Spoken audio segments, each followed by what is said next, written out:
Essa é a ação do Instituto Envolverde, um projeto viabilizado por meio de parceria com o mandato do deputado Mauro Bragato e apoio do ITESP, o Instituto de Terras do Estado de São Paulo. Eu sou Reinaldo Canto, jornalista, vice-presidente do Instituto Envolverde e diretor de projetos especiais do portal Envolverde. Antes de mais nada, quero fazer alguns agradecimentos ao CIESP e ao seu diretor regional, Itamar Júnior, Centro das Indústrias do Estado de São Paulo, daqui de Presidente Prudente, pela cessão do espaço, que é fundamental para a realização desse encontro, e também a todas as equipes de apoio, tanto da Envolverde, do gabinete do deputado Bragato e também de pessoas ligadas ao ITESP. O projeto que está sendo lançado inclui a organização de 5 eventos, que vão ser para debater o desenvolvimento da região do Pontal do Paranapanema, na perspectiva dos 17 Objetivos do Desenvolvimento Sustentável. Quem já conhece os ODS, muito bem. Agora, quem não conhece, busque informações, que é algo fundamental. Ele foi elaborado pela ONU, Organização das Nações Unidas, e foi assinado por 193 países. Compor a mesa para que a gente tenha as falas aqui das pessoas que são fundamentais para esse projeto e com certeza estarão presentes ao longo desse nosso trabalho.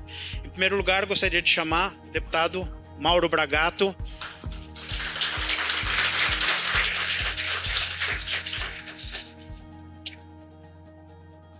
O grande responsável pela realização e viabilidade desse projeto. Por favor, deputado, pode sentar aqui mais para o meio.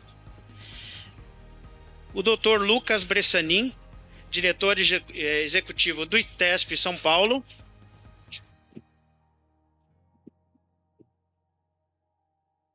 Que também está representando o nosso secretário de Agricultura do Estado, o Guilherme Piai. Gostaria de chamar também a dona Nice, dona Eleonice, líder do assentamento da Gleba 15 de novembro. Por favor, dona Nice.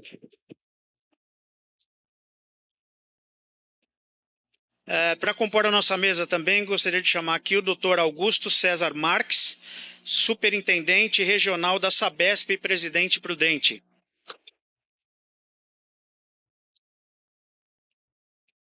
Gostaria também de chamar o senhor José Cavalcante, diretor regional do Sebrae, presidente Prudente.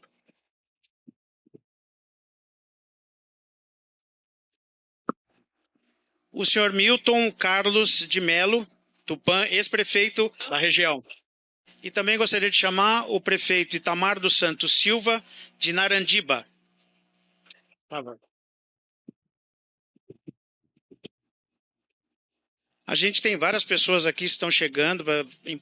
Todos vocês aqui presentes, obviamente, são muito importantes, mas alguns dos nomes aqui que eu vou destacar e depois passar aqui a palavra ao nosso deputado Mauro Bragato para dar início aqui à nossa mesa. Os vereadores Alderi Vieira, de Rancharia, a dona Neuza Tognon, de Bastos, e o Timba, de Pauliceia. E também representando aqui o CIESP, a Juliane Dano, que está representando o Itamar Júnior, né? Então, por favor, deputado, fique à vontade para dar início. Um bom dia a todas e um bom dia a todos. Eu quero saudar os componentes da mesa, na figura do Lucas, que representa aqui o Instituto de Terras do Estado de São Paulo, né? E dizer que é uma reunião que a gente pretende que seja bastante produtiva. Vocês sabem que o Pontal do Paranapanema é uma região que tem 32 municípios. Nós temos 32 municípios, nós temos uma população de 600 mil habitantes aproximadamente. Nós temos um desenvolvimento de investimentos que nos últimos anos que foi muito bom em todas as áreas, mas nós temos nossas deficiências, e a deficiência maior é a renda das pessoas. É uma renda que é mais baixa do que muitas regiões do estado de São Paulo. A ideia do Envolverde, né, começou lá atrás, né, quando a gente arrumou um recurso de uma emenda, foi apresentada a emenda, vocês assumiram, foi para o ITESP abençoou, né, o PI nos ajudou bastante, né, e aí está na mão de vocês. 5 seminários, né? 5 seminários. Vai ser mais um debate que nós vamos fazer para aprofundar o nosso conhecimento sobre Pontal. A gente nunca vai ter um conhecimento definitivo, né? E o Pontal hoje é uma coisa que quem conheceu lá atrás, hoje é muito diferente. Hoje é uma região que eu diria que cidades apresentam bom desenvolvimento e cidades apresentam péssimo desenvolvimento. Essa divergência, nós vamos ter que trabalhar isso, né? A questão da renda, nós vamos ter que trabalhar isso. O Instituto de Terras faz um bom trabalho, né? Esse moço aqui trabalha bem, né? Eu gosto do trabalho dele, né? E o que é importante, né, é que o Envolverde é um instituto de São Paulo, né? Está tendo contato agora com a região, né? O Tupã, quando for eleito, vai ter muito trabalho pela frente, né? Não estou falando que você está falando, você não está acreditando? Você vai ter muito trabalho pela frente. Esse pessoal é chato, viu?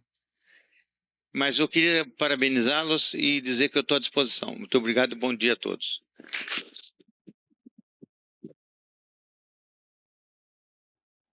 Antes de passar a palavra aqui para o Lucas, né, o doutor Lucas aqui, presidente do ITESP, diretor executivo do ITESP, gostaria de registrar presenças aqui do capitão João Henrique Papotti, da Maria Aparecida Rodrigues, que é presidente do diretório do PSDB de Presidente Prudente, Dr. Júlio Prete, que é coordenador do curso de Direito da Uniprudente, a Uniesp, e da Rosilene Martins, que é presidente do PSDB Mulher de Presidente Prudente. Por favor, Lucas, a palavra está com você. Bom dia a todos.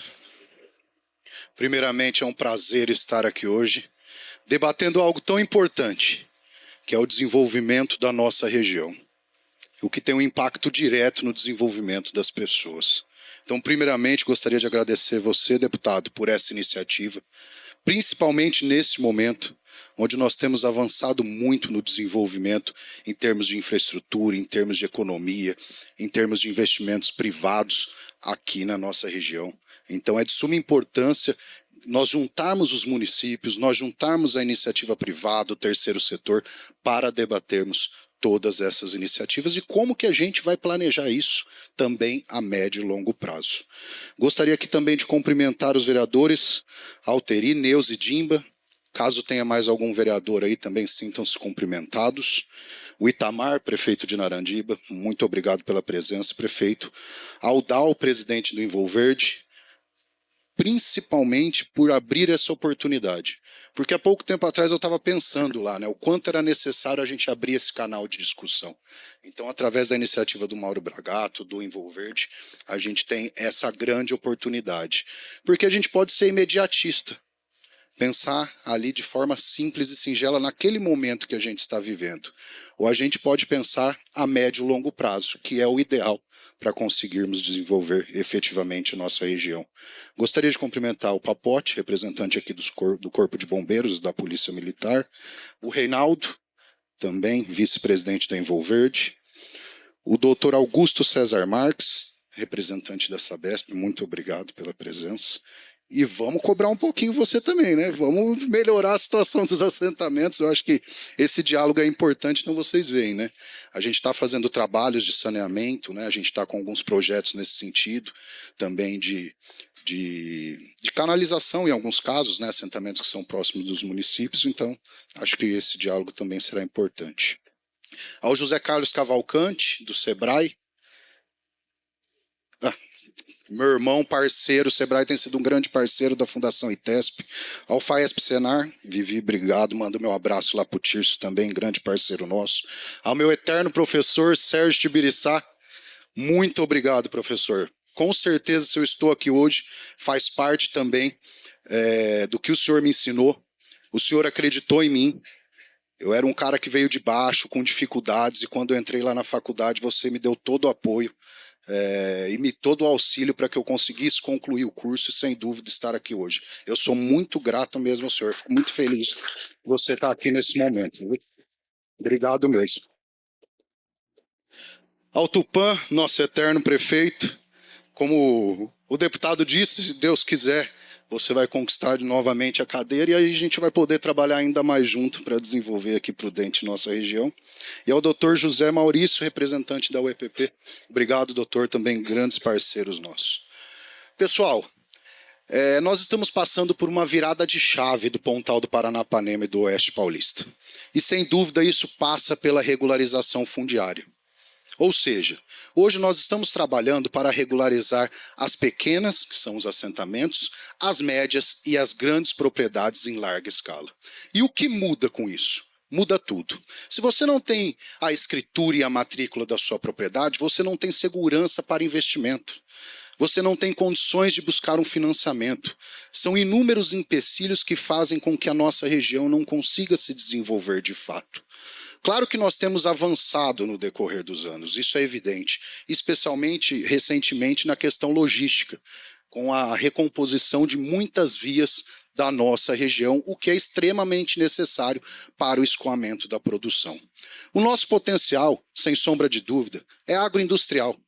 Não adianta a gente tentar correr contra a maré. Nós estamos distantes das fontes de matéria-prima, nós estamos distantes dos grandes centros, nós estamos distantes de mão de obra especializada em escala e o nosso potencial está aqui no nosso entorno, a gente já vê isso acontecer. Quando a gente olha grandes confinamentos, grandes usinas, a tecnologia chegando e já com uma iniciativa sustentável, a gente vê que isso é possível.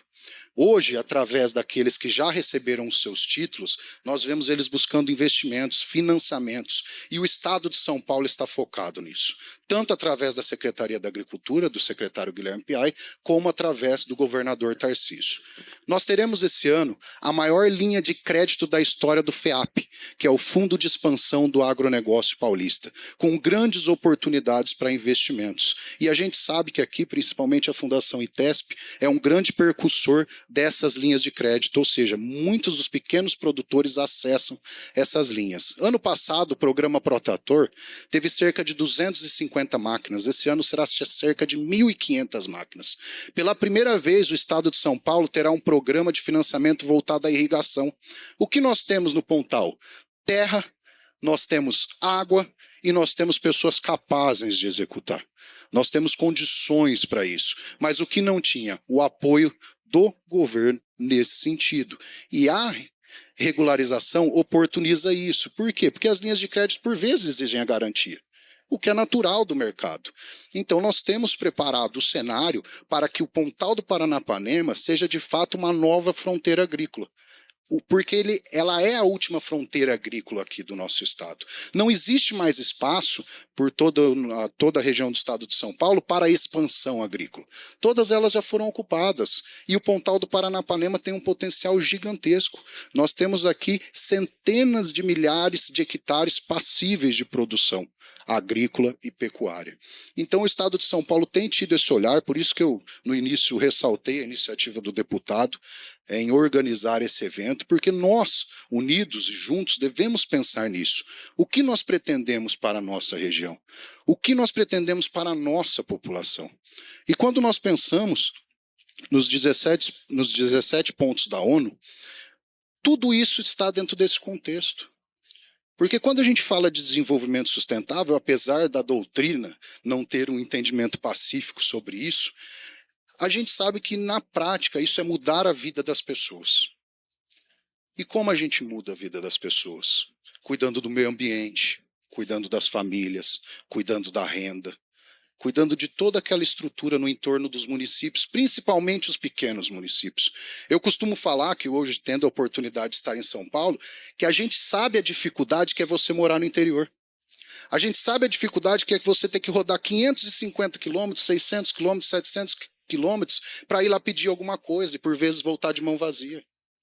A gente sabe a dificuldade de ser uma região que tem um total de 750 mil votos e um bairro de São Paulo tem mais de 1 milhão. Ou seja, a união é necessária para nós buscarmos de fato e de forma efetiva tudo aquilo que nós necessitamos. Isso está acima de política, isso está acima de qualquer coisa. A gente está tratando aqui de pessoas. O Pontal do Paranapanema sempre disputou, apesar de não gostar desses dados como a região mais pobre do estado, o Pontal e o Vale do Ribeira. E quando nós olhamos o mapa das terras devolutas ou terras irregulares no estado, são as duas que mais têm esse problema. Só que o Pontal tem uma vantagem, que é uma grande diferença do Vale. O Vale, grande parte do seu território está em cima de parques, ou seja, não tem espaço para ampliação. E o Pontal não. O Pontal é uma área gigantesca a ser aproveitada por toda a sociedade da região. E cabe a nós incentivarmos isso, cabe a nós propagarmos isso, cabe a nós vendermos o Oeste Paulista e o Pontal do Paranapanema como um local extremamente promissor. Recentemente nós estivemos fazendo entregas de título em Euclides com o governador e eu falei isso para ele. Eu realmente acredito que o Pontal vai ser uma das regiões mais desenvolvidas do estado de São Paulo. E com o apoio dele, com o carinho que ele tem pela região, o Guilherme Piai tem pela região, tudo que eles querem trazer para nós, eu tenho certeza que isso vai acontecer. Mas para isso nós precisamos da união de quem está nessa mesa e de vocês, da sociedade, das pessoas que estão na ponta. Eles sim sabem as dores das pessoas. Quem está lá convivendo no dia a dia. Eles que têm que trazer as informações para nós, como líderes, como representantes públicos, buscarmos as medidas necessárias lá em cima. Então, contem com a Fundação ITESP, um debate muito importante. Eu acho que a gente tem que avançar de forma mais pragmática, pensar também em propostas. Eventualmente, caso nós tenhamos propostas ao final desse trabalho, nós podemos apresentar para o secretário Guilherme Piai e para o governador Tarcísio de Freitas, para a gente sair com algo concreto e avançar em alguma coisa através dessa oportunidade. Muito obrigado.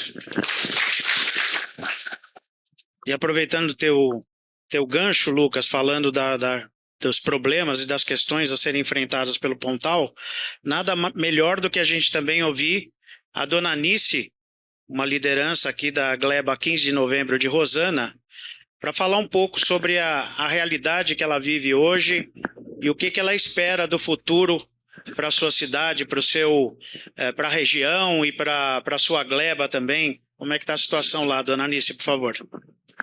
Bom dia a todos. Eu cumprimento a mesa no nome do deputado Bragato, né, e agradeço pelo convite de estar participando. É uma honra nós representando um assentado, estar aqui hoje com vocês. Eu sou Eleonice, todos me conhecem por Nice, sou presidente da Organização das Mulheres Unidas da Gleba 15 de novembro, sentada já há 40 anos. Bragato fez parte da nossa história. E parabéns pelo esse projeto de desenvolvimento, aonde vai nos dar mais oportunidade para uma melhor condições de vida, para a nossa família, para os nossos filhos, para os nossos netos, para os nossos bisnetos, que lá estão. Então, a gente espera que venha mesmo de encontro com a nossa necessidade. E aqui já quero deixar um apelo pelas mulheres assentadas, mais projeto. Quando você fala em FEAP, a gente espera lá o Pronaf Mulher, que ainda não chegou para nós, né? Olhe para nossas mulheres, porque hoje é elas que traz o melhor desenvolvimento no PA, no PENAI, né? Então ali o trabalho do dia a dia para a sua família. Então, a gente espera que nós, assentados, venha, né, ter um bom desenvolvimento mesmo com esse projeto. E que vem de encontro. Quero agradecer o ITESP, que lá tem dado muito apoio para nós, especialmente para as mulheres. Nós temos uma técnica, tem o nosso coordenador, que ela é fundamental ali junto com as mulheres. É a Ellen, negra igual nós, filha de assentado. Foi uma oportunidade que Deus mandou do céu. Quero agradecer a ela está ali atrás. Então, agradecer a Deus por isso. Obrigada. E nós, assentados, vivemos igual você falou, a regressão, né? é um lugar que tem muita água. Nós é banhado por 2 rios, mas sofremos uma seca muito grande, muito grande. Então, para nós vai ser fundamental, né? E todos os outros projetos que vêm de acordo com a vida do assentado. Então, quero agradecer aqui, Deus de Já, em nome de todos os assentados do nosso município de Rosana. Eu falo que nós é a primeira cidade, nós não é a derradeira. Porque você pegar daqui para lá, fala que nós somos os derradeiros, né? Mas não, nós somos a primeira cidade do estado de São Paulo. Em nome de todos os assentados, quero agradecer. Meu muito obrigada.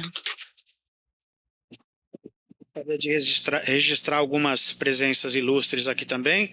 O Dr. José Maurício, representando a EPP, União das Entidades de Presidente Prudente. O Demerson Dias, que é vereador de Presidente Prudente. A professora Eliana Darcy Rapelli Junqueira, da Secretaria Municipal do Meio Ambiente de Presidente Prudente. Álvaro Yanagi, que é secretário executivo da CBHPP, que é o Comitê da Bacia Hidrográfica do Pontal do Paranapanema, e o Dr. Sérgio Tibiriçá, reitor da Toledo. Por favor, eu gostaria de ouvir agora o prefeito Itamar dos Santos Silva, de Narandiba. Por favor, prefeito. Cumprimentar aqui o Bragato, e em seu nome cumprimentar toda a mesa, as autoridades aqui presentes, todos, né? A satisfação, a alegria, a gente poder estar participando mais uma vez de um evento desse tipo, desse nível, de estar discutindo a nossa região de uma forma global. Eu sempre falo, né? Às vezes Prudente, às vezes não. Prudente é a cidade maior nossa aqui, a nossa capital. E quando Prudente está forte, a região está forte. E quando a região está forte, Prudente está forte. Então essa troca, essa parceria que nós devemos ter entre nós, entre os segmentos privado, entre o público, todos os segmentos, tem uma importância tão grande, gente, porque é assim que a gente consegue construir os nossos caminhos. As parcerias sempre são bem-vindas. E quando há uma discussão em conjunto, uma discussão coletiva, o resultado é tremendo. A nossa região, como já foi falado aqui, é uma região abundante em terras, em água, em mão de obra, e a gente vê isso, né? A mão de obra qualificada cada vez mais presente também, as universidades, as escolas, as ETECs, FATECs, vem proporcionando essa qualificação que é tão importante para a vida das indústrias, do agronegócio, enfim, de todos os segmentos. Sou prefeito de uma cidade pequena, de 6 mil habitantes, mas que a gente vem recebendo aí grandes investimentos de grandes empresas, e isso vem transformando o nosso município, automaticamente transformando também as cidades vizinhas, com emprego, com renda, e isso dá dignidade às pessoas, o emprego dá dignidade às pessoas. Então esperamos aqui que tenha uma manhã bastante proveitosa, acredito muito nisso, e sempre falando que o caminho é esse, é o trabalho em conjunto, é a união, e a nossa região ela é muito forte. Tive a oportunidade uma vez, Lucas, de conversar com o governador, e justamente isso que nós pedimos para ele: governador, olhe para a gente, nossa cidade, a nossa região é abundante, nossa região tem um potencial enorme, precisamos do apoio do governo do estado. Então eu tenho certeza que ele está olhando para isso, e nós vamos ter aí um futuro, né, um presente e um futuro aí bastante satisfatório a curto prazo, porque com investimento do governo do estado, em logística, em qualificação, como falei, em todas essas coisas aí, a região vai ganhar, e vai ganhar muito. Muito obrigado a todos aí, que temos aí um evento bastante importante para hoje e bacana. Deus abençoe. Bom, nós estávamos falando da questão dos Objetivos de Desenvolvimento Sustentável, né? Então, para quem ainda não é tão familiarizado, a gente são 17 objetivos com 169 metas. Depois o nosso presidente aqui do Instituto Envolverde, o Dalmar Condes, vai falar melhor que eu, mas é só para fazer um preâmbulo aqui, que uma das questões principais, isso não precisa a ONU dizer para a gente, seja no Pontal do Paranapanema ou em qualquer lugar do mundo, que água é algo absolutamente fundamental. seja o excesso dela que traz problemas, seja a escassez dela que traz também muitos problemas. A gente sabe o quanto ela é importante. Eu acho que neste momento vai ser muito interessante a gente ouvir o Dr. Augusto César Marques, que é o superintendente regional da Sabesp, Presidente Prudente. Aliás, água no sentido também não só da questão do abastecimento, mas a gente sabe o quanto é vital o saneamento básico. Então, por favor, Dr. Augusto. Cumprimento o deputado Bragato, parabéns para o deputado pelo apoio, pelo que tem feito. Presidente cumprimento ao Lucas, pelo ITESP aí que está presente também, sempre forte na nossa região, que depende muito do Instituto de Terras, né? Em nome de quem eu cumprimento os demais membros da mesa. Cumprimento o Instituto Envolverde, né? Parabenizo aí pela iniciativa, pelo trabalho. Acho que é muito importante a gente realmente ter olhos e dialogar, né? Conversar sobre o nosso Pontal. O Pontal aqui é, como bem disse a Nice, né, onde começa o estado de São Paulo. Eu também falo isso, Nice, lá em São Paulo, nas reuniões, nos eventos que eu tenho oportunidade. A gente tem que encarar que aqui começa o nosso estado e realmente trazer a importância para toda a nossa região e buscar isso que está sendo feito. Eu acho que o diálogo de ir buscando o desenvolvimento da região e por que não fazer esse desenvolvimento ser sustentável, né? Que hoje que é tão valorizado para todo o mundo, hoje tem olhos diferentes para tudo aquilo que é voltado à sustentabilidade.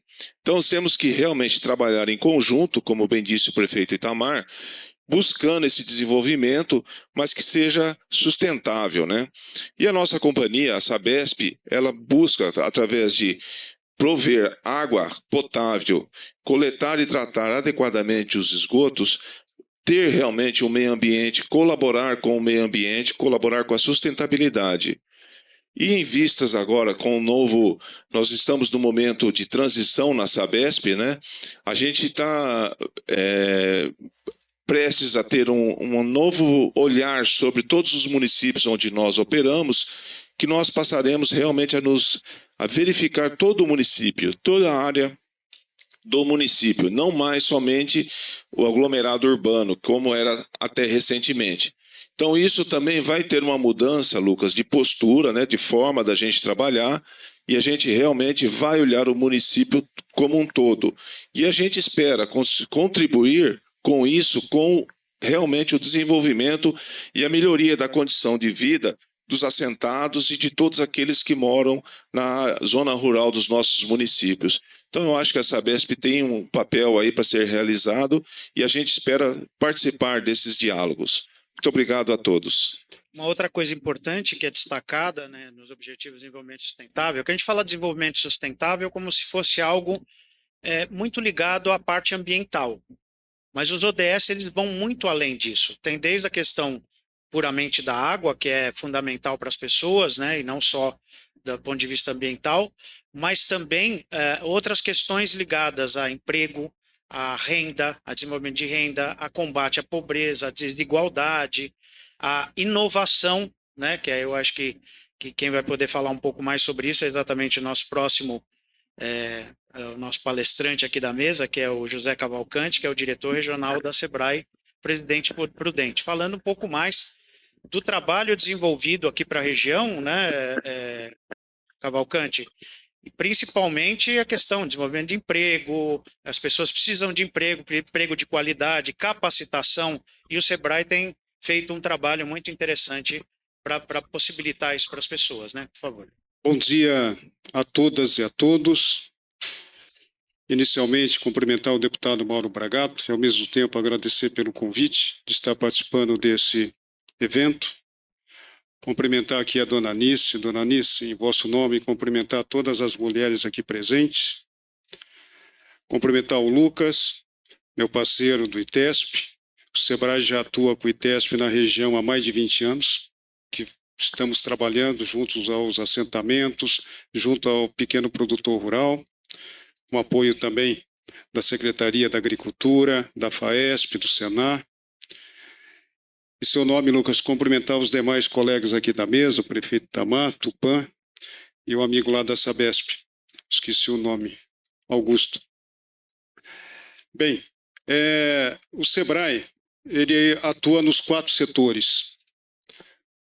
A logomarca nossa tem aquelas 4 barras, não é por acaso. Aquelas 4 barras significam os 4 principais setores da nossa economia: o agro, a indústria, o comércio e serviço.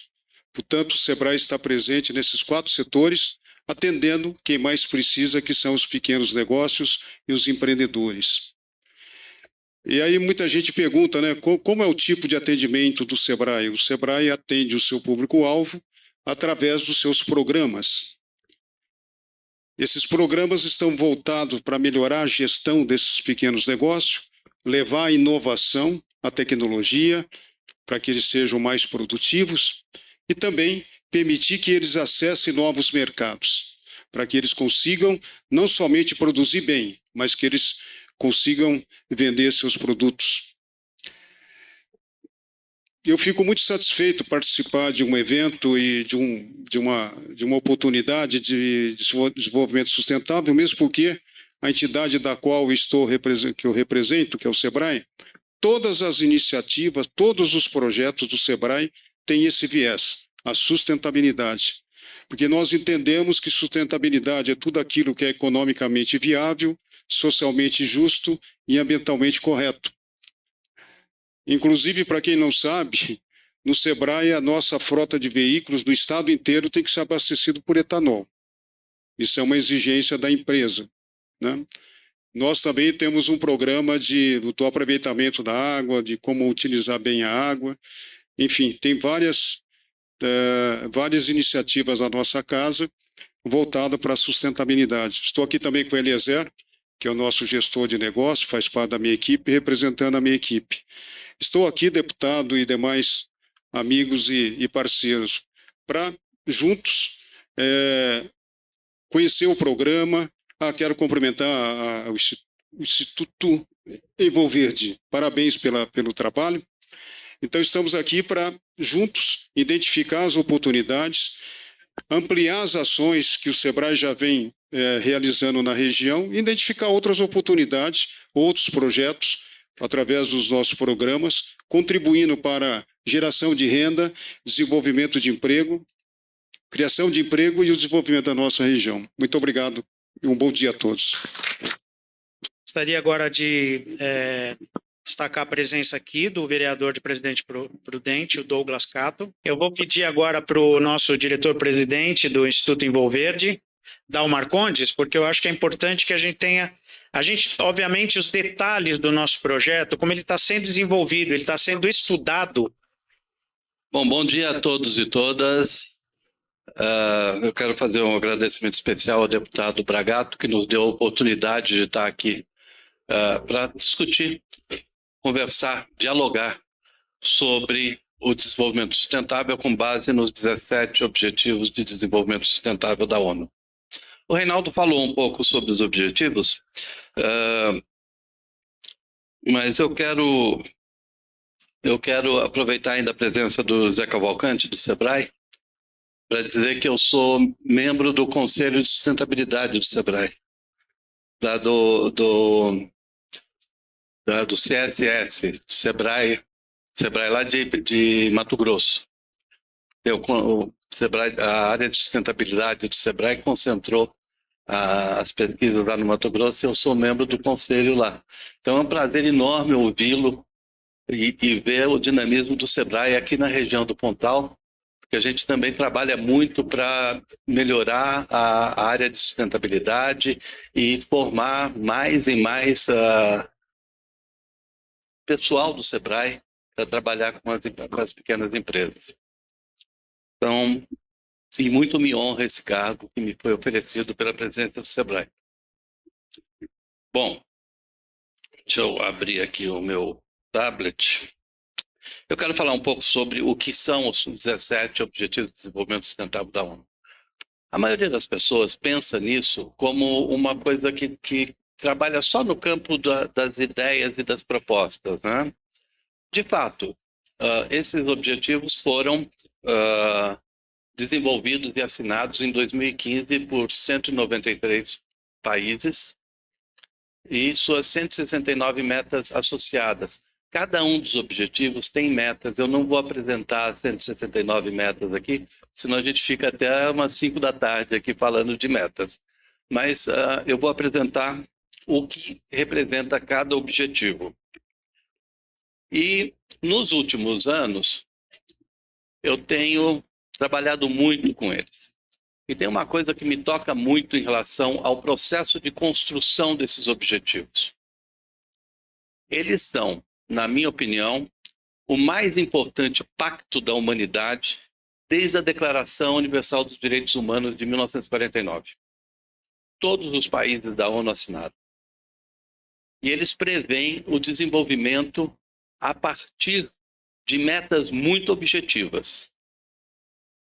Então, e que a gente pode dividir em 3 áreas. A área de economia, nós temos 4 metas na área de economia, temos 8 metas na área de sociedade e 4 metas na área de meio ambiente ou biosfera. Essas metas começam com acabar com a pobreza. Acabar com a pobreza deve ser a meta da humanidade, não só a nossa meta. Deve ser a meta da humanidade, fazer com que todos tenham acesso aos direitos que nós consideramos universais, mas que não são universalizados. Né? Nós achamos, concordamos. Não tem ninguém que eu conheça que diz, não, eu quero que a pobreza continue. Não é uma meta manter a pobreza. Depois nós temos acabar com a fome e alcançar a segurança alimentar e melhoria da nutrição e prover a agricultura sustentável. Há muitas iniciativas sobre isso. Os próprios assentamentos aqui da região do Pontal promovem a agricultura sustentável e promovem os alimentos saudáveis. E quando a gente olha para as nossas escolas públicas, nossas escolas têm merenda, têm o cuidado com as crianças para que elas sejam alimentadas. E isso é uma coisa que deve ser universalizado. O próprio governo do estado de São Paulo tem, e aqui em Presidente Prudente tem, o programa Bom Prato, que oferece alimentação a preço popular. Assegurar a vida saudável. Esse é um ODS que tem metas muito específicas. Metas de atendimento à criança na primeira infância, meta de atendimento às mulheres nos seus momentos importantes do parto e do cuidado com as crianças na primeira infância, o atendimento das mulheres que necessitam de algum tipo de atendimento especial e metas de saúde, de vacinação e tudo mais que envolve isso. Depois nós temos educação de qualidade. Alguém é contra a educação de qualidade? Então por que nós não temos educação de qualidade? Porque nós precisamos de metas. As metas de educação de qualidade são muito importantes e ao longo desse projeto de 5 eventos, de 5 editais, 5 eventos que nós estamos colocando também num site, todas as informações estarão num site que pode ser acessível a todo mundo, nós vamos colocar as metas e vamos colocar também a opinião de especialistas sobre como atingir aquelas metas do ponto de vista de políticas públicas. Como é que a gente chega a elas a partir de políticas públicas. E o mais importante, como é que a gente arranja dinheiro para fazer isso? Porque é muito legal chegar lá e falar, olha, vocês têm que atingir uma meta de botar 97, 98% das crianças em escolas no Brasil inteiro, em cada cidade, em cada município, em cada bairro. Tá bom. Cadê o dinheiro para fazer as escolas, né, deputado? Cadê o dinheiro para contratar professores? Cadê o dinheiro para formar esses professores? Esse dinheiro existe. Esse dinheiro existe em um monte de fontes de recursos que vieram associadas aos ODS. Fontes de recursos que são recursos da União Europeia, recursos do Banco Mundial, recursos do Banco Interamericano de Desenvolvimento, recursos do próprio BNDES aqui, recursos do Estado de São Paulo, com vários programas que o Estado tem nessa área. Então, uma das coisas que nós vamos colocar disponível no nosso site relacionado a cada ODS é onde devem ser apresentados os projetos para obtenção de recursos para implantação de efetiva de ações em prol de atingir as metas. Para atingir a meta, eu preciso de tanto para fazer o quê? Então, projeto, né? E uma coisa que a gente nota quando a gente fala de projeto é a necessidade da gente aprender a fazer projeto. Porque tem muita coisa que o projeto não é bom. O gestor do recurso olha para o projeto e fala: a ideia é boa, há boas intenções, mas o projeto não está bem elaborado. Então, fazer projetos. Vamos lá, alcançar a igualdade de gênero, empoderar todas as mulheres e meninas e assegurar a disponibilidade de gestão sustentável da água. O nosso companheiro da Sabesp estava aqui. Tem um dado sobre água que eu acho fundamental a gente compreender, né? De 0 a 5 anos, a água potável é fundamental para crianças. Por quê? Porque é a idade onde a diarreia atrapalha o desenvolvimento do cérebro da criança. E a gente conhece que em muitos lugares, uma criança de 0 a 5 anos, antes de atingir os 5 anos, tem diarreia 3, 4, 5 vezes. Isso compromete o desenvolvimento intelectual da criança. Esse é um ponto. Segundo ponto, uma criança doente por questões hídricas, ela não vai permitir que a mãe saia para trabalhar. Ela vai ocupar o posto de saúde, ela não vai permitir que a mãe saia para trabalhar, essa mãe não vai poder trabalhar, não vai ter renda para sustentar a família. No Brasil, em várias partes do mundo, mas no Brasil em especial, há muitos lares dirigidos apenas por mulheres. Então, se uma criança fica doente, essa mulher não conseguirá cumprir os seus compromissos profissionais e não conseguirá botar renda dentro de casa. Então, você acaba comprometendo também o desenvolvimento econômico daquela família. Então, você não tem água de qualidade, a mulher, mãe, não pode trabalhar direito, você não vai conseguir abastecer aquela família com alimentos suficientes e você cria um círculo vicioso que não tira aquela família da pobreza. Por quê? Por causa de um copo de água não tratada. A Sabesp sabe disso. Bem, tem dados lá, eu já fiz pesquisa lá nos arquivos da Sabesp, tem dados importantes sobre isso. O impacto da água, ele é fundamental. Outra coisa que a água faz: nenhum produto industrializado ou agrícola pode ser feito sem água.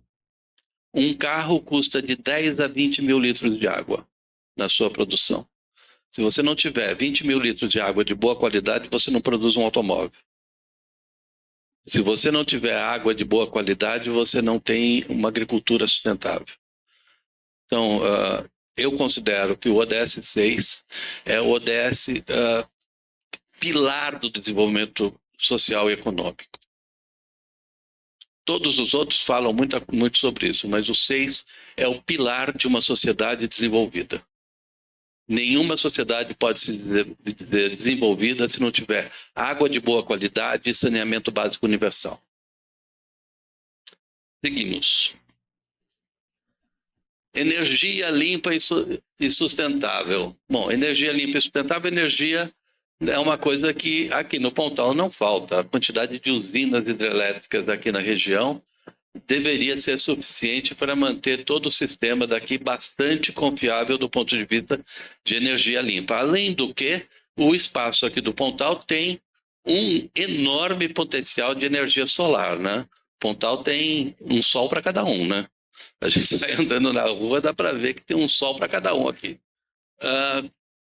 Construir infraestruturas resilientes, promover a industrialização inclusiva, sustentável e fomentar a inovação. Aqui o papel do SEBRAE é fundamental. A gente tem a noção de que o SEBRAE ele cuida de pequenas empresas, eu preciso de uma grande indústria aqui, né? 94% dos empregos formais do país são em pequenas empresas. As pequenas empresas são as maiores geradoras de emprego do Brasil. Então, as grandes empresas são importantes, sem dúvida, até porque elas são vetores para que você tenha muitas pequenas empresas como fornecedores. mas fomentar a inovação nas pequenas empresas é fundamental. Reduzir a desigualdade dentro dos países e entre eles. Eu diria que reduzir a desigualdade é também um trabalho fundamental de qualquer sociedade. Não precisa só ser entre os países. Entre nós. Nós precisamos reduzir a desigualdade entre nós. O Brasil é um dos países mais desiguais do mundo. É a 10ª economia do mundo. E, em termos de desigualdade, nós estamos lá pelo 80º lugar. Você tem muito a fazer. E são múltiplas desigualdades. Quando a gente pensa em desigualdade, a gente pensa em desigualdade de gênero, desigualdade étnica. Não, nós temos múltiplas desigualdades. Desigualdade de acesso. Acesso a quê? A tudo. Acesso à escola, acesso à universidade, acesso a serviços públicos, acesso ao conhecimento. Né? Quando a gente fala de desigualdade, a gente precisa abrir o leque das desigualdades possíveis. Não dá para a gente ficar fechadinho. Não, é desigualdade. A gente tem aqui um programa que trabalha com a desigualdade contra a mulher. Muito bom. Nós temos um programa aqui de cotas para eliminar a desigualdade de acesso de pessoas negras. Excelente. Mas são só essas que existem? Existem muito mais desigualdades. A gente tem que abrir a cabeça para isso. Tornar as cidades e assentamentos humanos inclusivos, seguros, resilientes e sustentáveis. Gente, nós vamos chegar a isso daqui a pouco, nós estamos num momento não é mais mudanças climáticas, são emergências climáticas. Né? Talvez aqui no Pontal ainda não tenha tido um evento de emergência climática, mas se nós olharmos para o resto do estado de São Paulo, nós temos na região do litoral norte volumes de chuvas nunca antes registrados naquela região. E um dia, em São Sebastião, choveu quase 200 milímetros. 200 milímetros significa alguma coisa, 2 metros por metro quadrado, não é isso? 2 metros de água por metro quadrado. É que ela escorre, né? Senão a gente estaria navegando em cima dela. Mas em locais que ela não escorreu, ela destruiu comunidades inteiras. Aqui a região do Pontal, vocês estão notando, por exemplo, que as médias de temperatura estão subindo. As médias diárias de temperatura estão subindo. Isso vai começar a se refletir na qualidade da produção agrícola em primeiro lugar. Você começa a ter determinados plantios, começam a mudar as datas que normalmente se faz plantio e colheita.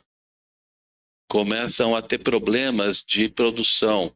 Aquilo que produzia 10 toneladas por hectare está produzindo 7, 8.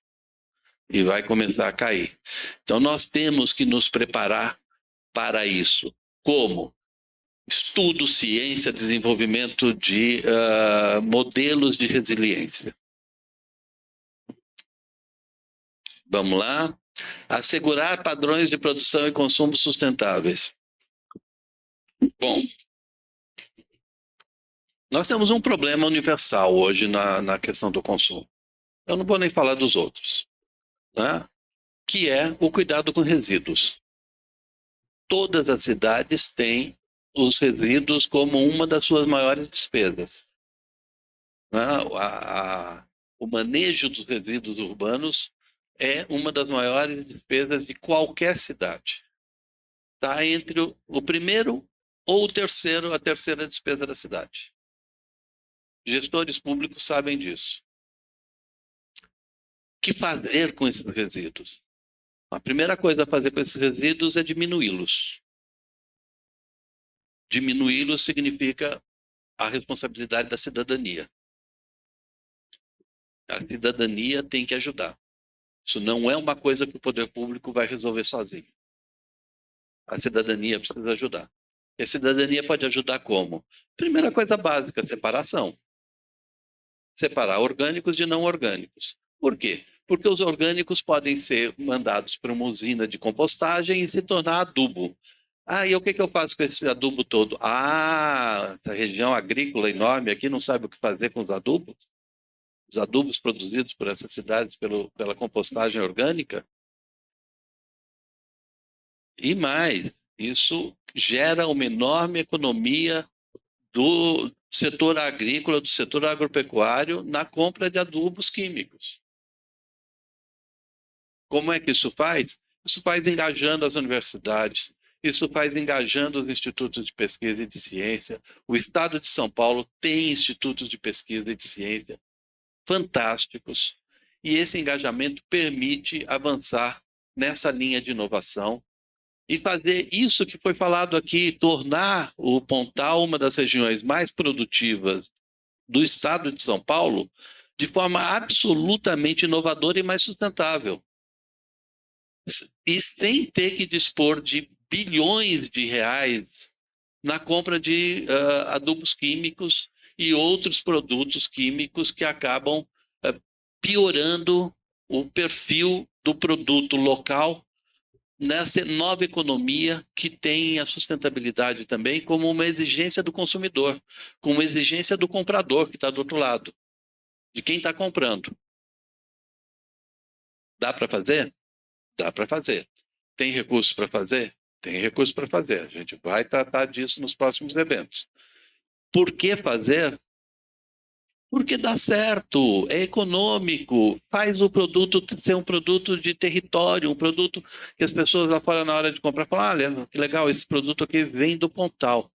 E o Pontal tem normas, o Pontal tem exigências, o Pontal não usa adubo químico, o Pontal não usa veneno. Isso faz com que o produto valha mais.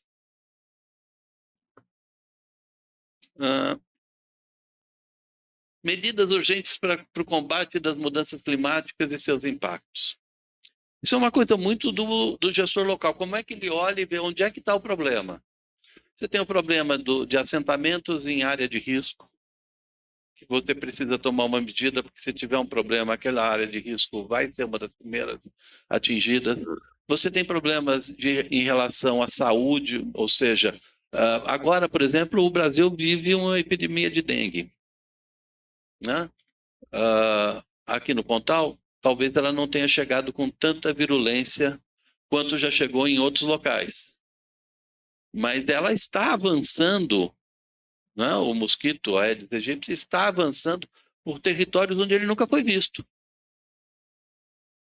Ele está se adaptando para territórios onde ele nunca foi visto. E para épocas do ano onde ele não tinha essa atividade toda. Né? Nós tivemos agora, né, 2 anos terríveis do ponto de vista de saúde pública. Esses 2 anos aconteceram sem que nós pudéssemos nos preparar para eles. Agora, nós temos que estar preparados para eles. Nós temos que estar preparados para atender as pessoas, nós temos que estar preparados, os serviços públicos têm que estar preparados para, de alguma maneira, prever e precaver com novas endemias. Nós teremos novas endemias.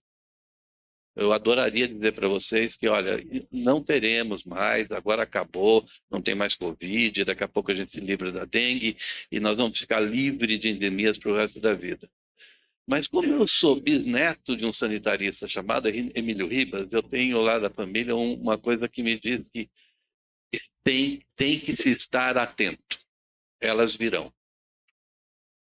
Da onde? Muitas vezes a gente não sabe. Mas que elas virão, virão. Os serviços de saúde têm que estar preparados. Conservação e uso sustentável dos oceanos. Gente, conservação e uso sustentável dos oceanos, dos mares, recursos marinhos, desenvolvimento sustentável. Aqui entra também as represas e os rios. A produção de peixes, a produção de produtos que necessitam de muita água.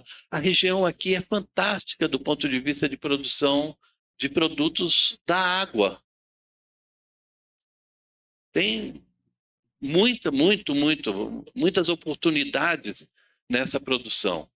Produção pesqueira, produção de produtos que demandam muita água, que pode ser feito perto das grandes represas, até indústrias que demandam muita água. Aqui é um local legal, um local interessantíssimo para elas. Proteger, recuperar e promover o uso sustentável dos ecossistemas terrestres, gerir de forma sustentável as florestas, combater a desertificação, deter e reverter a degradação da terra. Vocês entendem mais de terra do que eu. Eu tenho um jardim de 5x7. É o meu jardim, é onde eu mexo na terra, né? Mas cada vez que eu vejo alguma coisa acontecendo no meu jardim que eu acho que não é legal, eu vou lá e corrijo. Quando um fazendeiro vê uma vossoroca surgindo, ele tem que corrigir essa vossoroca antes que isso se torne a desertificação de toda uma gleba de terra. Quem trabalha com assentamentos e que trabalha com a terra sabe disso, né? Às vezes a gente reclama muito das restrições ambientais, principalmente em margens de rios, margens de nascentes e tal. Mas essa terra eu podia estar produzindo com ela. Certamente poderia estar produzindo. Por quantas safras? Porque aquela água vai acabar. Se você não proteger, ela vai acabar. Então, por quantas safras? Né? Por quanto a gente pode explorar? Qual é o limite da exploração que a gente pode ter? O planeta tem um nível de resiliência, a Terra tem um nível de resiliência. Ela, como todo mundo, como todos nós. Se nós ultrapassarmos esse nível de resiliência, significa que nós vamos estar explorando mais do que a Terra é capaz de repor. E isso vale para qualquer um de nós. Quando a gente trabalha mais do que o nosso sono, o nosso descanso é capaz de repor, nós temos estresse. Nós temos depressão, nós ficamos mal. A Terra também. Quando você explora ela mais do que ela é capaz de repor, ela tem um sistema de reposição. Nós, há 20 anos atrás, né? 20 anos atrás é agora no começo desse século, né? Nós tínhamos uma população de 6,5 bilhões de pessoas no planeta. Quando eu nasci, lá na metade dos anos 50, nós tínhamos uma população de 2,5 bilhões de pessoas no planeta. Eu tenho 68 anos. De 2,5 bilhões de pessoas em 1956, nós estamos com 8 bilhões de pessoas no planeta em 2024. Não dá para produzir como nós produzíamos nos anos 50. Não dá para ser como nós éramos nos anos 50. Porque nós temos um compromisso com uma enorme quantidade de novas pessoas que chegaram. E que chegarão.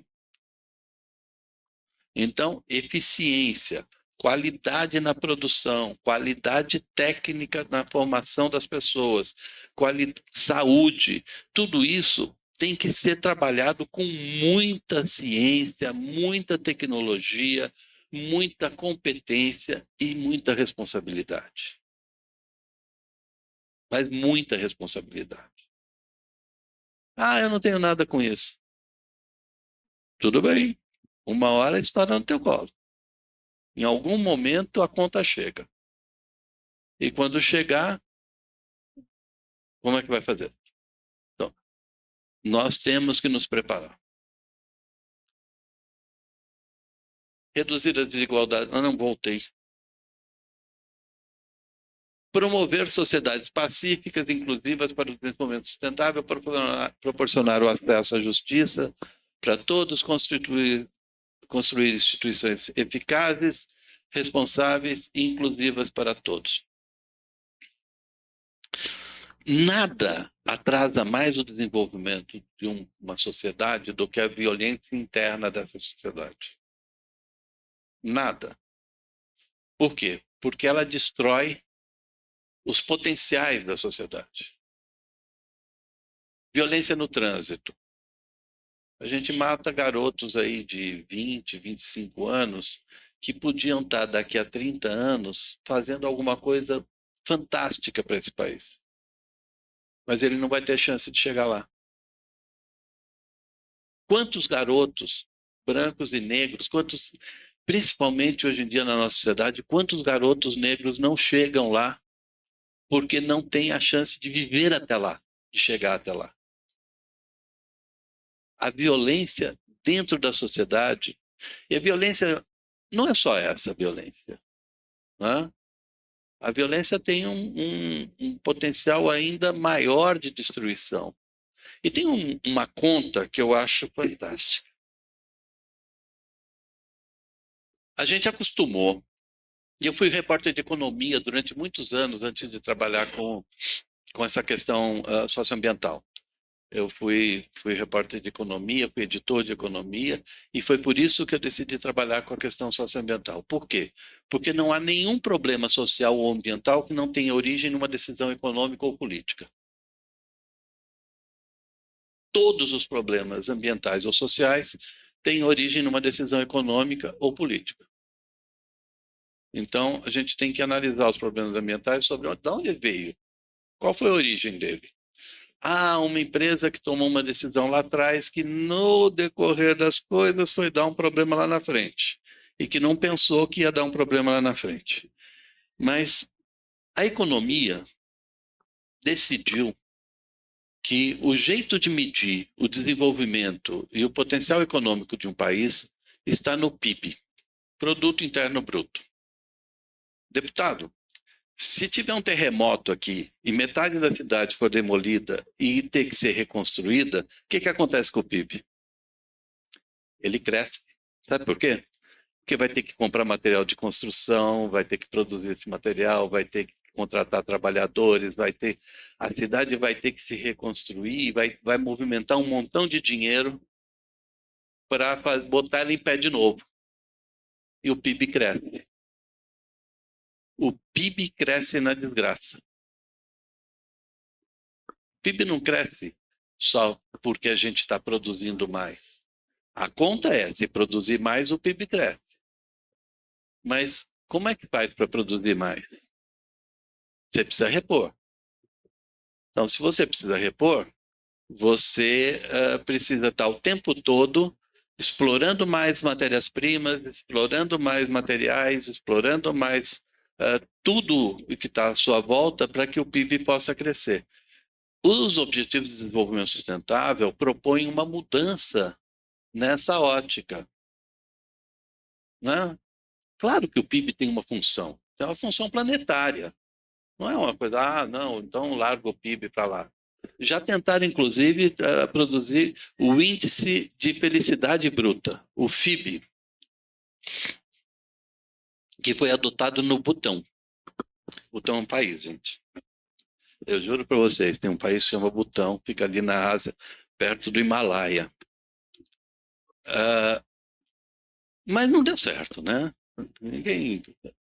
Principalmente com a rede social, né? Se a gente entrar na rede social das pessoas, está todo mundo feliz, está todo mundo bonito, as fotos são maravilhosas. No Butão eles estão. Então, eu até conheci teve um evento que o Centro de Sustentabilidade do Sebrae fez lá no Mato Grosso, que eles trouxeram um ministro do Butão para fazer uma palestra. Eu conversei com ele. Nós estamos bem, nós estamos muito bem. Tudo funciona, as coisas acontecem. Então nós estamos bem. Sabe? Não serve para nós. O que serve para um povo não necessariamente serve para o outro. Mas nós temos um outro tipo de vida, uma vida mais dinâmica. Nós somos um país muito jovem e nós somos um país com tremendas vantagens competitivas. A China, deputado, está com quase 2 bilhões de habitantes. A Índia tem 2 bilhões e 200 milhões de habitantes, ou seja, nós temos só 200.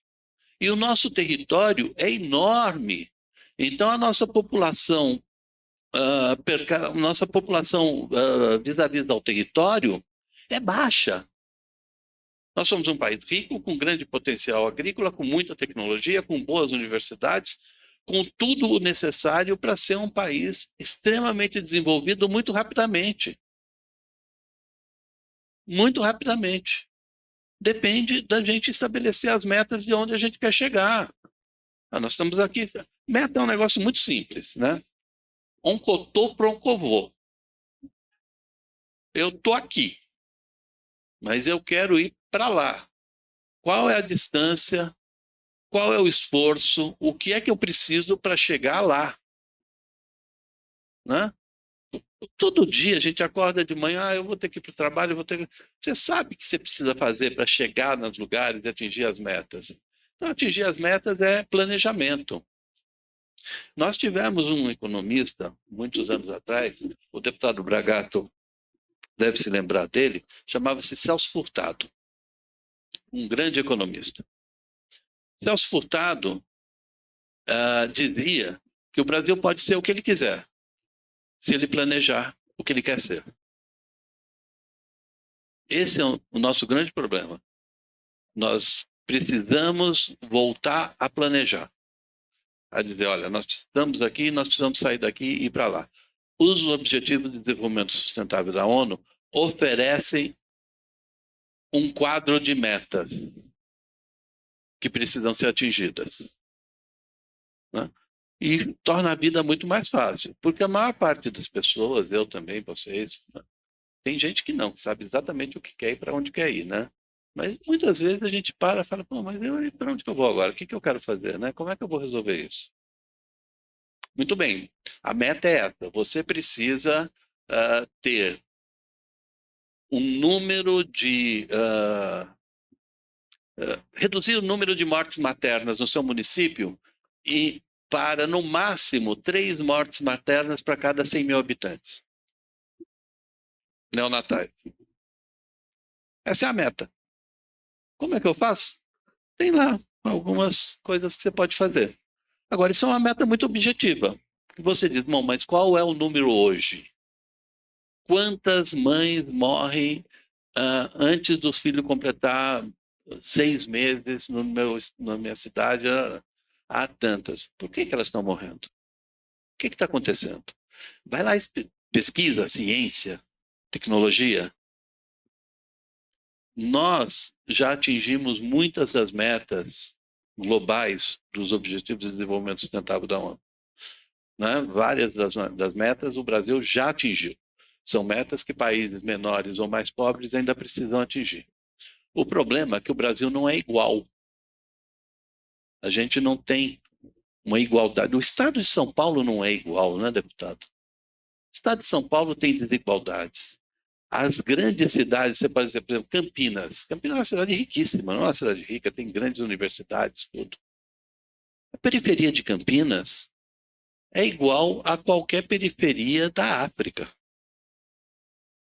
Periferia de São Paulo, a cidade mais rica do país, a gente anda pela Avenida Paulista, Faria Lima. Faria Lima é um monumento à riqueza.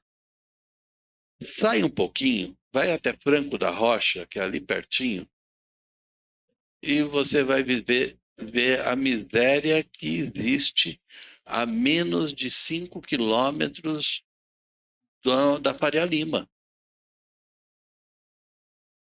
Então, a nossa questão, ela não é só de crescimento econômico, a nossa questão é de criar oportunidades distributivas para que todos consigam, de alguma maneira, se desenvolver e trabalhar e conseguir ganhar o seu pão e viver dignamente. Tem o papel do Estado, tem o papel das empresas, tem o papel da sociedade. E os ODS existem para ajudar nesse trajeto. Deputado, quer a voz? Né? Reinaldo. Como vocês viram, o Dal é o nosso diretor-presidente, nós já fizemos muitos diálogos juntos, né? Então, esse nosso projeto chama-se Diálogos do Pontal. Então, é muito importante que neste momento a gente comece a dialogar, né? E eu já começo com uma questão aqui para vocês, que eu gostaria de ouvi-los, que eu tenho uma micro discordância.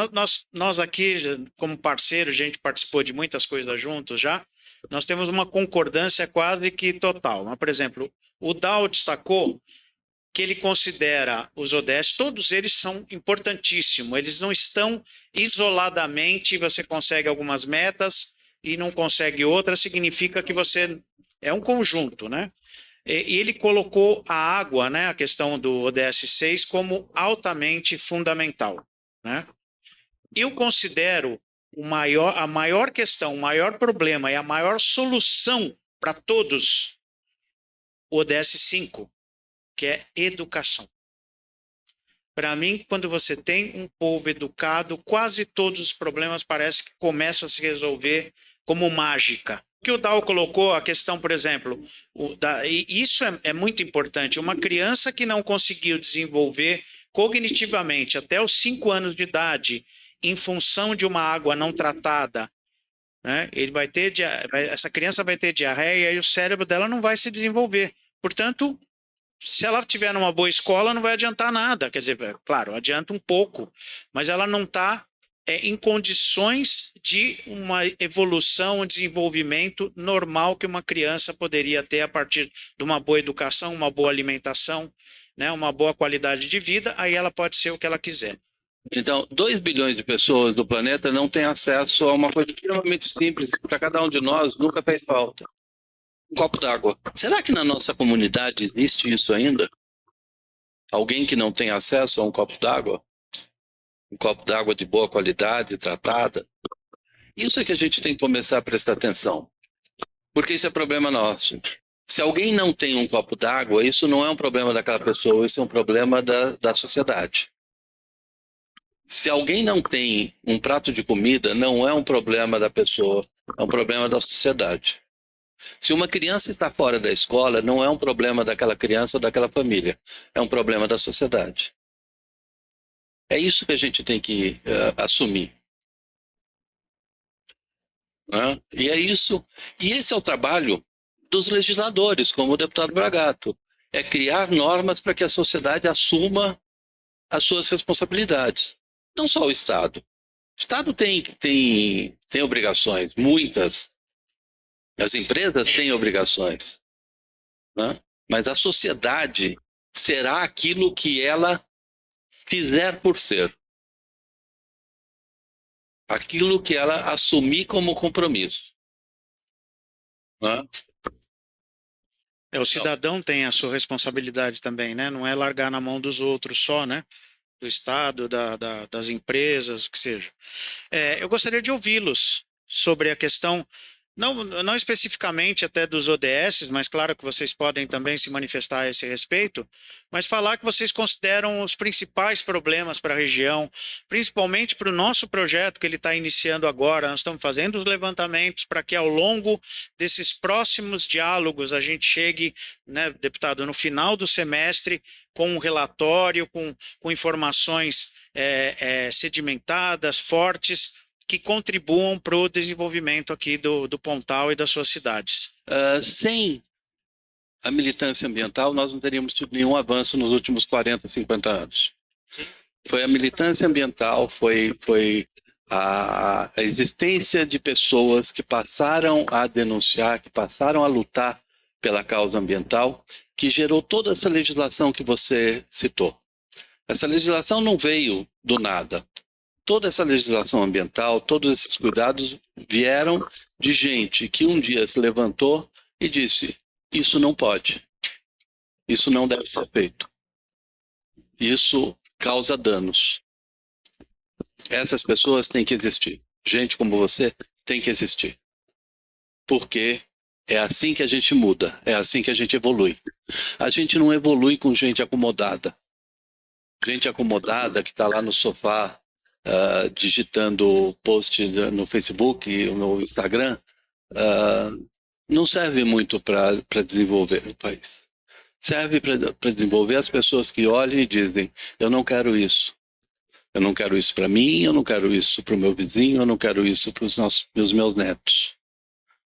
Né?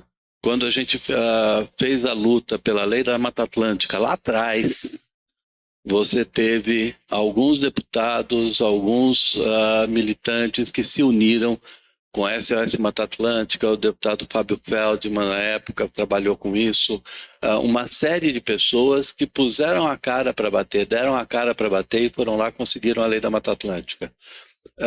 Quando você teve a Constituição de 88, você teve um monte de gente que foi lá também para fazer a militância, para entrar no Congresso e defender o capítulo de meio ambiente, que você disse que é o melhor capítulo de meio ambiente do mundo, e eu concordo com você. O capítulo de meio ambiente da Constituição brasileira é fantástico, né? Tem problemas? Claro, tem problemas. Todo mundo tem problemas, né? Tudo tem problemas. Tudo dá para aperfeiçoar. Se a gente olhar direito, de perto, tudo dá para aperfeiçoar. Eu gosto muito daquela frase, né? De perto ninguém é normal.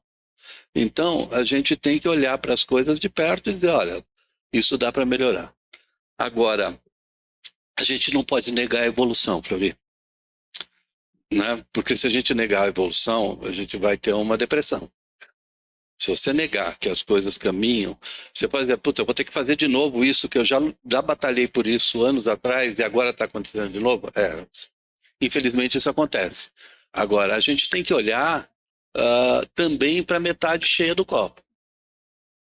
Nós melhoramos muito nos últimos, sei lá, 30, 40 anos, né? Eu vejo, por exemplo, a questão de períodos em que a gente não evoluiu muito em muitas coisas. Se você olhar de perto, você vai ver que tem coisas legais aconteceram ali.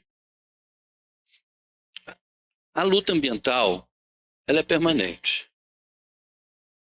Ninguém vai dizer, não, a luta ambiental acabou. Não, não acabou, o planeta acabou. Não, não acabou. Então, se o planeta não acabou, há esperança. Então nós temos que continuar lutando. Vai ter a COP30 agora em Belém. O Brasil vai ser o palco do movimento ambientalista mundial. Eu conheço centenas de ambientalistas que cuidam de coisas... Tem gente, por exemplo, eu conheço duas biólogas, uma mega militância que cuidam de albatroz. Sabe o que elas descobriram? Que os albatroz morriam com aqueles espinhéis que os pescadores colocam, que quando o peixe morde, o albatroz vai lá e pega o peixe que foi fisgado, deputado. E aí matou o pássaro também. Elas descobriram um jeito de não prender o pássaro. O pescador pode pegar o peixe, mas não prende o pássaro. Qual a contribuição dessas mulheres? Fantástica! Você vai dizer, mas elas só salvaram um passarinho. Não! Elas salvaram uma espécie fundamental num ecossistema. Não é? Então, tem gente que trabalha com coisas específicas no campo ambiental. E tem gente que olha para o cenário como um todo, né? Eu, por exemplo, trabalho no campo da comunicação e da educação ambiental. Foi o campo que eu acho que o que eu estudei me permite fazer melhor, né? Mas eu conheço gente que trabalha, por exemplo, com coleta de sementes de plantas que podem ser extintas. E aí o cara está lá o tempo todo coletando uma sementinha, depois ele vai lá, vê se aquela sementinha brota, tal, fazendo banco de sementes. Eu fui fazer uma palestra para o pessoal da agroecologia e eu fiquei fascinado com um cara, um engenheiro agrônomo, cujo trabalho dele é coletar sementes crioulas. O que são sementes crioulas? São aquelas sementes originais da natureza antes de serem modificadas pela agricultura comercial. Por quê? Porque se der um problema na agricultura comercial com a semente, você precisa voltar nelas para desenvolver novas sementes, para fazer novas sementes para resolver o problema. Ah, mas isso não acontece. Ah, acontece. Acontece. Nesse momento, os pesquisadores da Embrapa estão dedicados a estudar banana. Por quê? Porque as bananas estão com problemas. E há a perspectiva de você ter uma quebra de produção de bananas imensa nos próximos anos, né? É uma coisa também que a gente não pensa muito, né? O Brasil e a América Latina, principalmente a América do Sul, é responsável pela maioria das espécies alimentares utilizadas no mundo hoje. Você pensa, mas a soja? Não, a soja é da China. Mas o milho é daqui. O milho é daqui dos Andes. O tomate é daqui dos Andes. A batata é daqui. Né? Então, e você tem uma série de outras. A Europa sem a batata estaria com a fome ainda do século XVIII. Batata salvou a Europa da fome. A produção brasileira de açúcar no século XVII e XVIII salvou boa parte da Europa da fome. Fomentou as guerras do Napoleão também, né? Ele alimentava a tropa com açúcar brasileiro. Isso a gente não discute muito, né? Mas a tropa de Napoleão era alimentada com açúcar brasileiro. Mas então, Fleury, nós precisamos olhar sempre para o copo meio vazio, mas entender que também existe o copo meio cheio. Sou professora Sônia Pellegrini, da área da educação. Gostaria de parabenizar a exposição, né? E falar um pouco desse copo meio cheio e do copo meio vazio na área da educação, porque educação e saúde ficam ali juntinhas, né? Então, se a criança não tem saúde e não chega na escola, talvez se a mãe tivesse mais educação, teria evitado a criança não ter saúde, então a gente não sabe quem nasce primeiro. Então, considerando as duas, como eu sou da educação, vou defender a educação, né? A gente tem desenvolvido nas escolas, e eu tenho visto muito bons resultados, essas questões ambientais e de sustentabilidade com as crianças pequenas, porque elas aprendem e ensinam o adulto, obrigam o adulto a aprender, né? Então, uma criança que diz para o pai, não se joga lixo na janela do carro, o pai nunca mais joga. Então, a criança ensina o pai. Então, a gente tem feito esse caminho, desenvolver a consciência nas crianças para que eles, na casa, possam desenvolver com os adultos a questão do lixo reciclável, do consumismo, né? Comprar aquilo que não precisa, comprar mais do que precisa, enfim, eu tenho visto bons resultados. E eu acredito mesmo que a educação é um dos pilares que ajuda nesse desenvolvimento sustentável, porque enquanto as pessoas não tiverem conhecimento, né, se bem que só o conhecimento, a informação não resolve, conhecimento e a formação que provoca transformação, porque o que a gente está tentando fazer é transformar as atitudes dessas crianças. Transformando essas atitudes, a gente consegue chegar no adulto. E eu estive no Rio de Janeiro porque eu trabalho para uma ONG que a gente faz gincanas ambientais. E eu estive no Rio de Janeiro e amei, porque as escolas de educação integral no Rio de Janeiro, elas estão trabalhando com as ODSs. O currículo delas é a base das ODSs. Então, o que eu tenho visto de copo cheio é isso, né? Esse desenvolvimento de algumas ações nas escolas com resultados favoráveis. E o copo vazio é que a gente ainda precisa pensar, vamos pensar na nossa ponta aqui, né? As escolas seguem o currículo do Estado de São Paulo, mas o currículo do Estado de São Paulo não tem uma especificidade que o nosso Pontal precisa. Então, como educadora e como formadora de professores, o que eu tenho defendido? Que os municípios têm que pegar o currículo estadual, olhar para as suas regiões e saber o que essas regiões precisam e colocar isto no currículo municipal, né? Porque não adianta, o currículo do Estado de São Paulo, ele tem uma visão do global, mas ele não tem a visão do local. Então, o que os municípios precisam fazer? Pegar a visão do local, discutir com os professores, por exemplo, o Pontal do Paranapanema, o que nós estamos precisando fazer para desenvolver as questões da sustentabilidade nesse espaço. E aí acrescentar isso no currículo. Então, é isso que eu tenho proposto no grupo de educadores que eu tenho trabalhado com formação de professores, porque se não olhar para o local, se não agir no local, nós não teremos desenvolvimento, não teremos política pública que dê conta do global e do local. Então a gente precisa pensar no local, mudar o local, transformar o local a partir das atitudes das pessoas para a gente conseguir atingir o grande objetivo. Esse é um dos focos do nosso projeto, porque as especificidades locais a gente precisa conhecer, porque as metas da ONU, elas são universais, né? Elas são universais, obviamente, a gente sabe que ali, se você olhar e falar, não, isso serve para todo mundo, por isso que 193 países assinaram. Agora, cada região, cada cidade, cada localidade tem as suas questões específicas, que elas precisam ser alcançadas.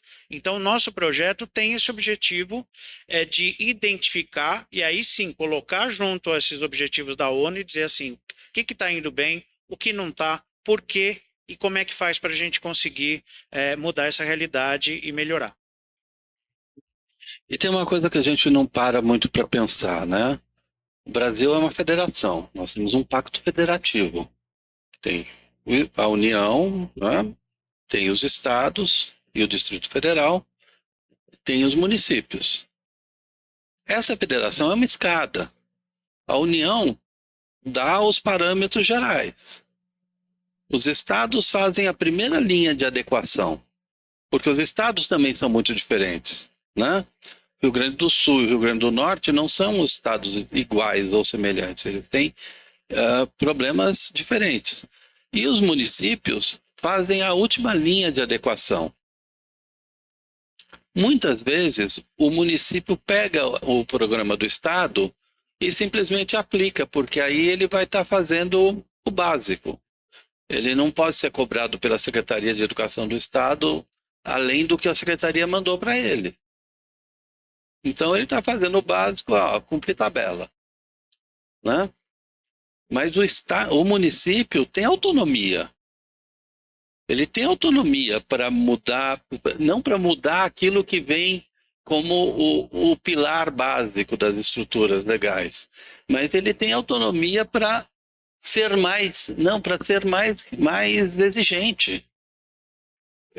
O município não pode exigir menos do que o Estado está exigindo, nem menos do que a União está exigindo, mas ele pode exigir mais. Ele pode adequar a legislação para mais do que o que foi solicitado. Claro, dentro de limites do razoável, né? Ninguém vai criar problemas para a aplicação de uma lei por exigências inviáveis. Mas o município tem autonomia. Isso é importante. Nós vamos ter uma eleição aí. A gente tem que pensar nessa capacidade do município de se botar a cabeça para fora da mesmice e fazer mais, né? Bom dia a todos. Eu vim falar da nossa realidade. Nossa realidade é um município pequeno de 2.200 habitantes, de Ribeirão dos Índios. E aí, o que é exigido para a gente? É exigido uma demanda, as diretrizes exigidas de questões de, vamos supor, de aterro sanitário. Exige um aterro com drenos, com captação de chorumes, sendo que o nosso município, a captação de resíduo é muito abaixo de um município maior. E como que a gente implanta um aterro sanitário num município pequeno desse? E fora as outras demandas de reciclagem, vamos pôr aí de compostagem, que está exigindo também o Ministério Público, sendo que o nosso município é muito pequeno e falta também a parte de dinheiro, e é muito dinheiro para isso. A legislação de resíduos sólidos prevê os consórcios municipais. Isso. Onde você pode juntar um grupo de municípios para fazer o investimento necessário. Intermunicipais. Isso. Fazer o investimento necessário. Isso. Porque também a gente vê uma dificuldade aqui em Prudente com o próprio lixão daqui. A gente faz o que pode lá, que é o nosso aterro, né, em valas, bonitinho, mas isso não, só isso é suficiente, né? E a gente tem que se enquadrar, o Estado tem que ver a demanda real do município, né? Da geração de resíduos. Nosso problema hoje é isso. Tá, então, isso é uma coisa assim, municípios pequenos são a maioria do Brasil. Dos 5.560 e poucos 65 municípios do Brasil, mais de cerca de 3.500 a 4.000 municípios são municípios com menos de 15.000 habitantes. Então, municípios pequenos são a grande maioria dos municípios brasileiros. Toda a legislação brasileira, ela tem que pensar no município pequeno. Ela tem que entender que o município pequeno tem demandas que precisam ser atendidas. Então, o que eu sempre alerto, municípios pequenos precisam fazer o que todo mundo que é fraco precisa fazer. Juntar com os outros, fazer consórcios, criar mecanismos que possam coletivamente entre os municípios resolver as questões. E apontar o dedo para o outro não resolve o problema. Presidente Prudente tem problema com gestão de lixo? Tem. Ribeirão Preto tem, São Paulo tem, Campinas tem, Botucatu tem, Itu tem, todo mundo tem. Todo mundo tem. Né? Eu não sou capaz de apontar ainda nenhum município brasileiro onde você possa dizer a questão de resíduos dessa cidade está resolvida, deputado. O senhor conhece alguma cidade que diga assim, está resolvido, não tem mais? O que aconteceu? Botamos todo mundo para fora da cidade, ninguém mais produz lixo aqui. Pronto, aí resolveu. Né? Porque as pessoas produzem lixo. Então, vai até o vizinho e pede uma colher de açúcar para ele, vê se dá para fazer o bolo coletivo. Um dá a farinha, outro dá o açúcar, outro dá o leite e faz o bolo coletivo. Álvaro, Departamento de Águas e Energia Elétrica do Estado de São Paulo, atualmente secretário executivo do Comitê da Bacia Hidrográfica do Pontal do Paranapanema. Parabenizar pela iniciativa. Dizer que Pontal do Paranapanema, a gente está falando sobre território, mas ao que nos mostra aqui, Pontal do Paranapanema vem de um recorte de bacia hidrográfica. Então, falando sobre os Objetivos do Desenvolvimento Sustentável, eu me coloco à disposição, né, o comitê se coloca à disposição da equipe para trabalhar os diálogos do Pontal, inclusive o nosso plano de bacia.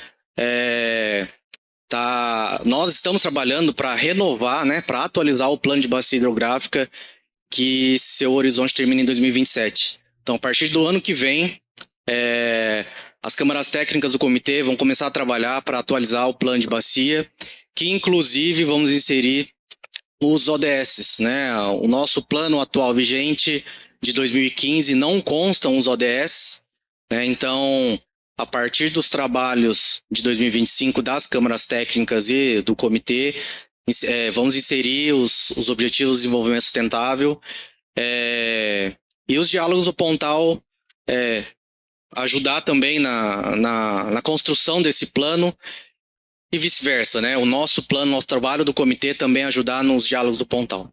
As metas dos ODS são previstas para até 2030, devem ser atingidas até 2030. Já existe um trabalho iniciado para as metas pós-2030. Então, quando vocês forem trabalhar em 2027, isso, né? Mas então já está tão próximo. Então, já está tão próximo de 2030 que eu sugiro que vocês deixem uma brecha de revisão pós-2030 para incorporar as metas que virão. A ideia de ter esses diálogos do Pontal tem a ver com a ideia que sempre teve aqui nesta região, desde que os movimentos do Pontal começaram a florescer, de diversos pontos de vista, né? O diálogo do Pontal, nós vamos ter é o primeiro de 5, não é isso? Eu queria pedir para que vocês nos ajudassem a gente trabalhar para formar uma massa crítica, né? A massa crítica que vai nos ajudar a levar para frente, né? A pessoa que falou sobre Ribeirão dos Índios, né? Ela falou uma realidade, né? Ribeirão dos Índios tem 2.000 habitantes, né? É uma cidade pequena, tem problemas, só que não consegue quebrar isso quebrar isso no dia a dia. Eu conheço bem a realidade. Então, o que eu quero pedir para que vocês que estão coordenando o Diálogos do Pontal possam nos ajudar nesse sentido. A gente tem que trabalhar, criar massa crítica, né, para que a gente possa evoluir para novos projetos. Porque aqui na região nós tivemos muitos projetos já feitos. Por que a região, digamos assim, ela está, do ponto de vista de infraestrutura avançada, né, eu diria que avançou bem. Na saúde, na infraestrutura, na educação, nós avançamos bem. O que nós não avançamos aqui foi na questão daquilo que a gente chama de renda. A renda nossa ainda é baixa. Esse é um consenso regional, né? Então eu acho que é importante pensar nisso. Nós estamos discutindo aí as decisões da ONU, né? A ONU fala isso, e a gente não está chegando à realidade nossa. Então eu queria pedir para que vocês nos ajudassem nisso. Nós temos que criar uma massa crítica. A próxima, quando tivermos o Diálogos do Pontal 2, eu tenho certeza que nós vamos avançar com mais projetos para que as coisas possam melhorar ainda mais. Projetos, oportunidades, né, deputado? Até só, Isso. eu acho que tem uma última questão ali, depois a gente encerra. E lembrando até do que ele falou, de estar à disposição para que a gente converse mais, para criar a massa crítica que o deputado falou, para todos aqui acessarem o site, né, que é dialogosdopontal.com.br. Vai ser um prazer receber as contribuições de vocês. Por favor. Zé Catarino, de Presidente Venceslau, presidente de uma ONG que fez 33 anos de fundação, Pontal Flora, ligada ao meio ambiente. Ex-prefeito de Presidente Venceslau, à época em que o Bragato foi prefeito aqui em Presidente Prudente. O Pontal não é fácil, mas é um desafio viável. Não podemos ter medo, mas também não podemos sonhar sonhos impossíveis. Como o Bragato falou, tivemos várias propostas de desenvolvimento regional, 600 mil votos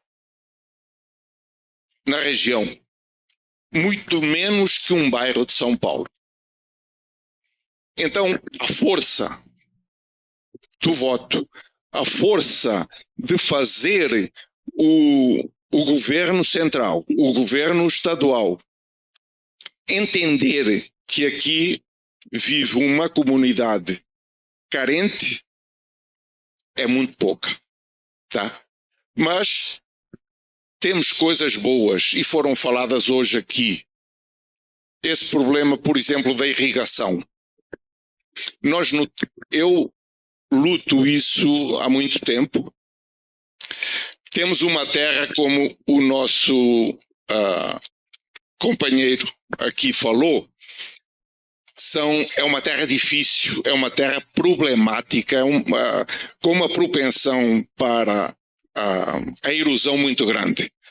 Eu costumo dizer que os nossos rios deixaram de ser caminhos andantes para ser depositórios de areia, dessa areia que veio das nossas vossorocas que criaram, tá? Que foram criadas pelo mau uso do solo, tá? Então é um solo que tem que saber trabalhar muito bem. Nós estamos cercados de verdadeiros mares de água doce. Pontal, aqui o Lago Primavera, do lado do Paranapanema, várias usinas hidroelétricas. Aliás, nós somos, há muito tempo, fazemos parte também do comitê do Pontal do Paranapanema. Nós estamos aqui no comitê do Pontal do Paranapanema, Eu sou um dos iniciantes aqui desse coisa. Hoje eu estou velho, mas continuo sonhando. Daqui a 10 dias faço 80 anos e não estou entregando os pontos, tá? Não estou entregando. E temos o Pontal o Paranapanema, que hoje é um comitê a nível nacional recomendado. Por quê? Porque realmente desde o início se está trabalhando bem, tá? E nós aqui temos isso, temos água, mas se não cuidarmos dela, ela vai embora, tá? Quando eu fui prefeito, eu tive a possibilidade de trazer um presidente de um kibbutz de Israel, que tinha uma universidade, trazê-lo aqui na região. Andei com ele, o Lago Primavera ainda não estava cheio, mas estava começando a se formar. Pulo dentro de um avião e sobrevoamos o Pontal do Paranapanema. Para quê? Eu queria a experiência de Israel, das aldeias de Israel, para trazer para cá, para os nossos assentamentos, para isso. Muitas vezes, me desculpem, eu não estou falando mal de ITESP, não estou falando mal de nada. Mas se nós não tivermos a possibilidade de projetar os assentamentos pensando grande, porque muitas vezes se fala nos assentamentos como a produção de sobrevivência. Não pode. Nós temos que pensar cada lote de cada assentamento para a produção por excelência. Por quê? O assentado que está lá, que vive no lote, tem que ter as mesmas ou muito melhores condições do que se ele vivesse na cidade, no arrabalde da cidade, com todos esses problemas que as cidades têm e que as cidades pequenas, como a nossa companheira de Ribeirão dos Índios falou. Inclusive, nos diálogos, temos que começar a pensar se os municípios pequenos, o que é que se tem que fazer, porque foram constituídos por problemas políticos que não é problemas.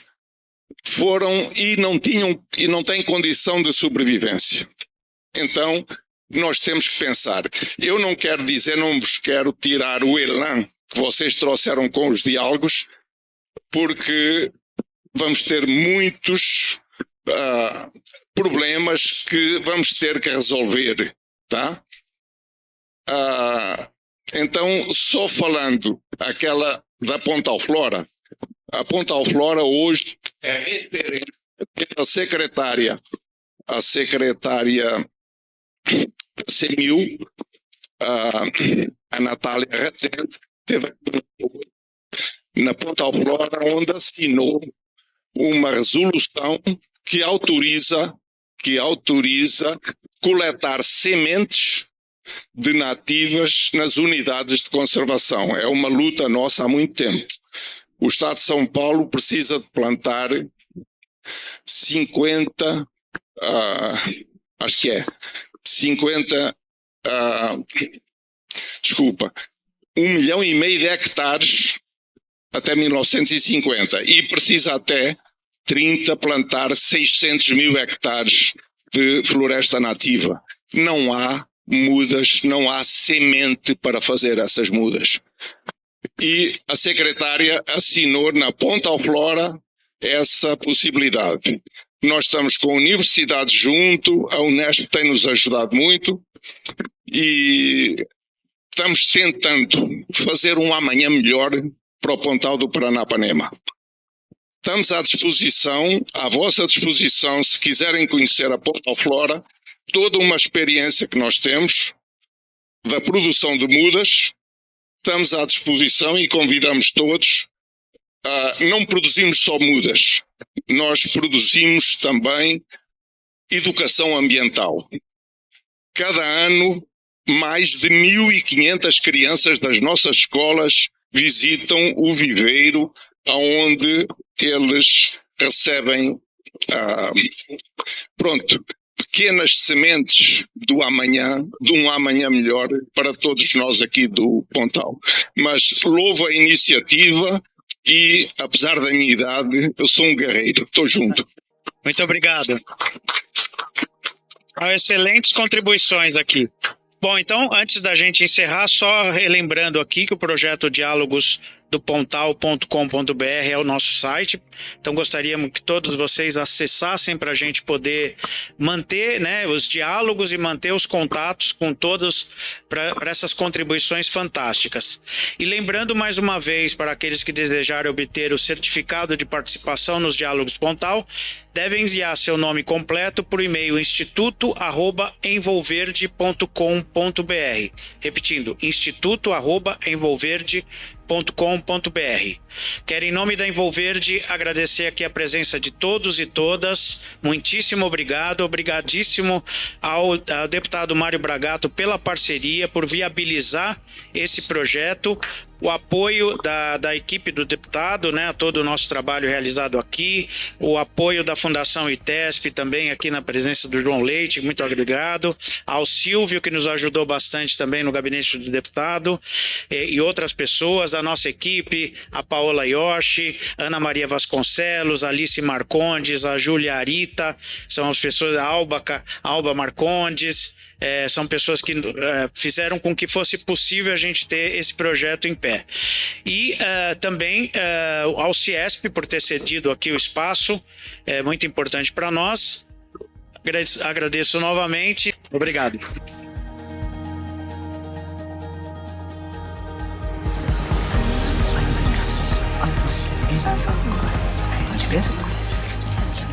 Suggestion.